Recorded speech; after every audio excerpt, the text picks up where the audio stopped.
Swastiastu. Perkenalkan, nama saya Putu Swandewi, mahasiswi dari Universitas Udayana, program studi sastra Bali. Di sini saya akan menjelaskan sastrawan yang masih aktif di Bali.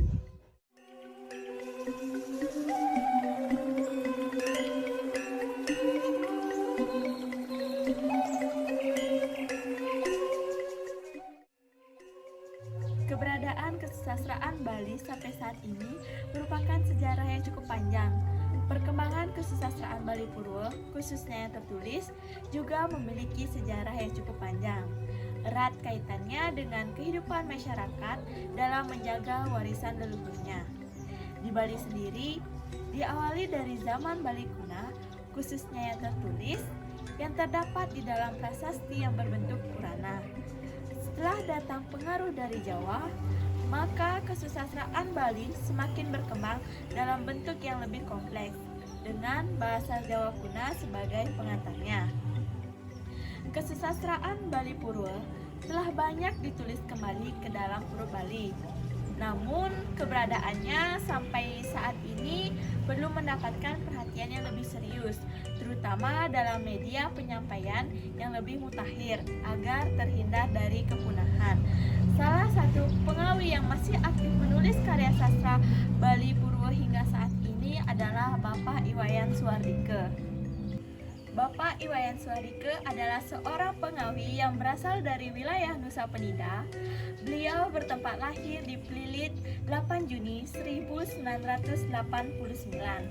Beliau beralamat di Dusun Plilit, Desa Pejubutan, Kecamatan Nusa Penida, Kabupaten Klungkung. Bapak Iwayan Suardike menempuh pendidikan sekolah dasar di SD Negeri 8 Suwana, menempuh pendidikan sekolah menengah pertama di SMP Negeri 1 Nusa Penida, menempuh pendidikan sekolah menengah atas di SMA Negeri 1 Nusa Penida, kemudian menempuh pendidikan S1 dan S2 di Universitas Pendidikan Ganesha dengan mengambil program studi pendidikan bahasa Bali. Beliau sejak tahun 2017 sudah menulis karya sastra Bali Purwo.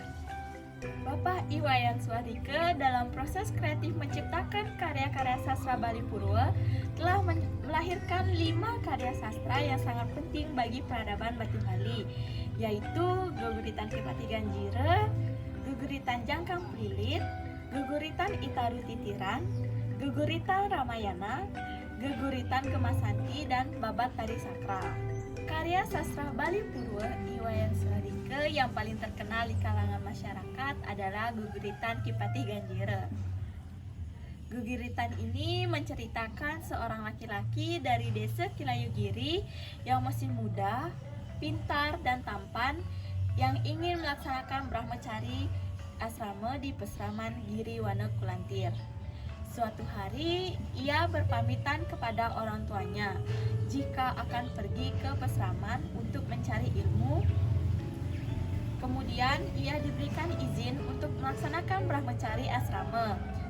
Keesokan harinya, Kipati Ganjire memulai perjalanan menuju Pesraman, dan orang tua Kipati Ganjire sangat sedih akan ditinggal oleh anaknya. Singkat cerita, ada seorang raja yang bernama Patih Agung. Kipati Agung ini memiliki anak perempuan bernama Wangkas Putri. Di situ bertanya kepada Kipati Ganjire. Di sana Kipati Ganjire menjawab, "Saya akan ke Pesraman untuk melaksanakan brahmacari asrama."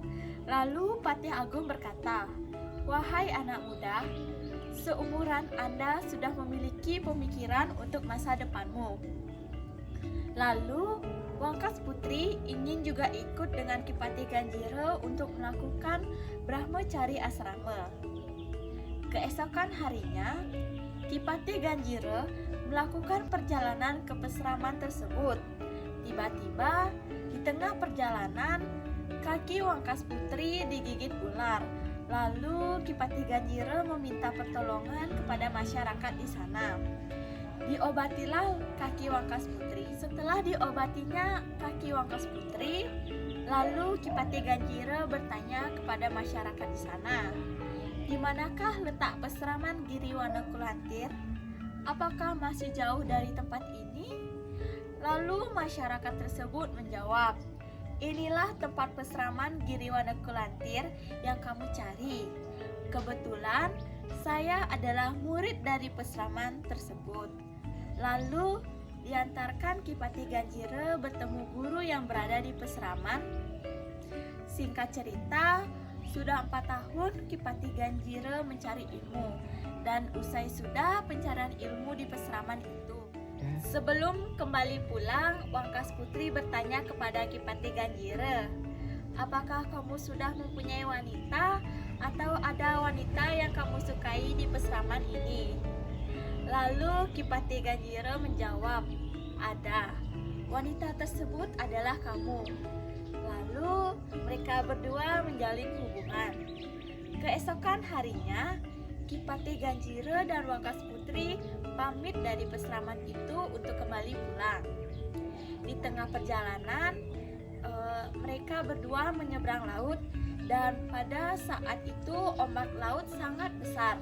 Lalu Wangkas Putri terseret ombak. Kipati Ganjira mencari Wangkas Putri di tengah laut dan tidak ditemukan juga.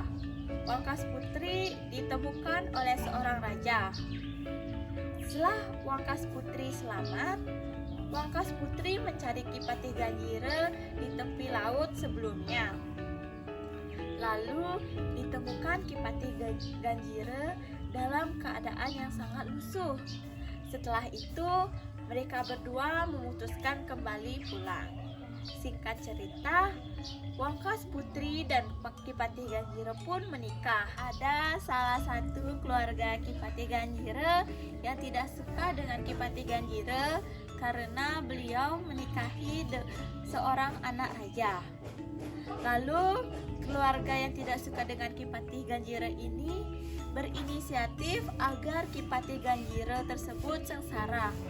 Keluarlah ide licik dari keluarga Kipati Ganjira tersebut dengan memberikan guna-guna kepada Wangkas Putri dan menyebabkan Wangkas Putri meninggal.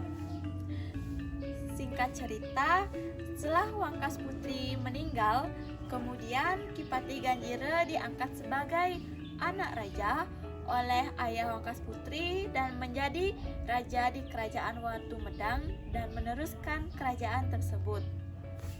Ini adalah sekilas dari guguritan Kipati Ganjira.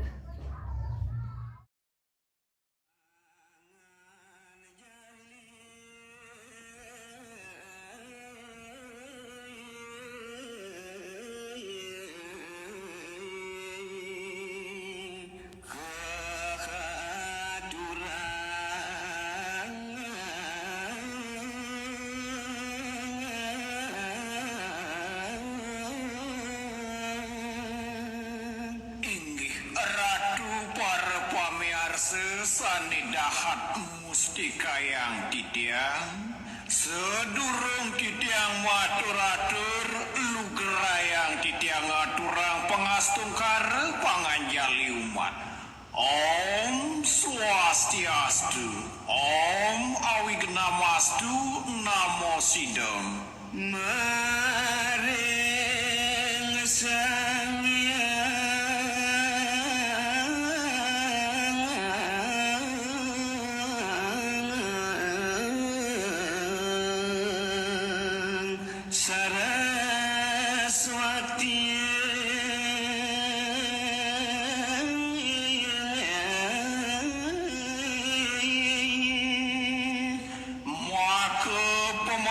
nyani majang rengide sangyang sangkan paraning dumadi sane memperbawa ide sangyang ngaji Saraswati ledang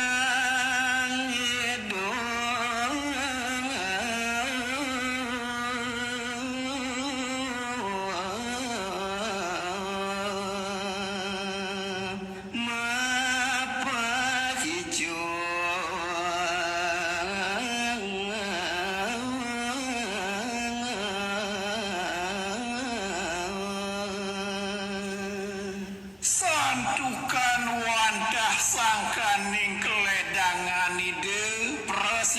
sama peice war nugraha rahayu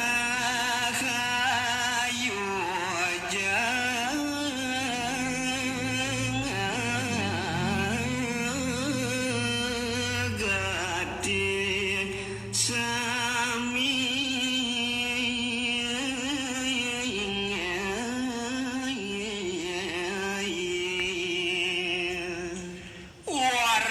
Nugraha sane presida keicen wantah merupa kerahayuan jagat lan sedaging nyani keparadanyana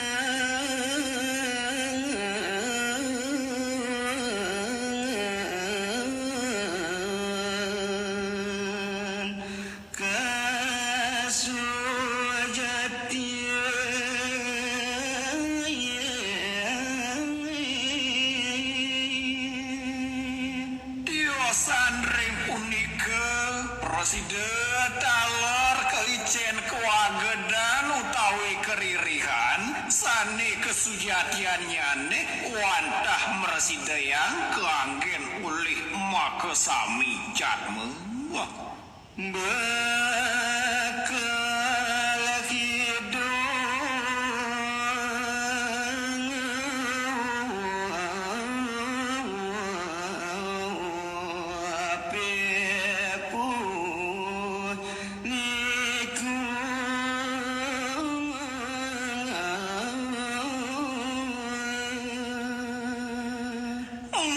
sami punika pacang kangge bekal aritat kalut ngumargiang kauripani riki reng jagati sedo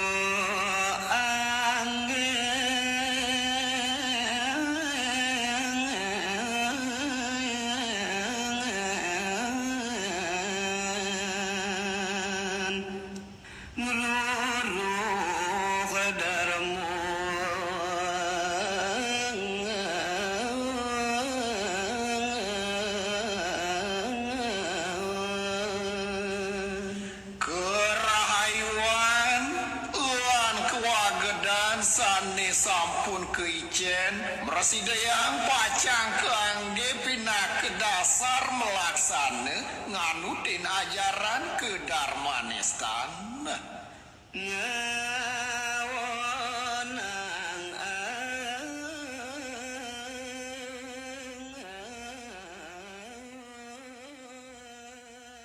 Dari sekilas tembang Geguritan Kipati Ganjire, selanjutnya di dalam guguritan ini ada beberapa pupuh.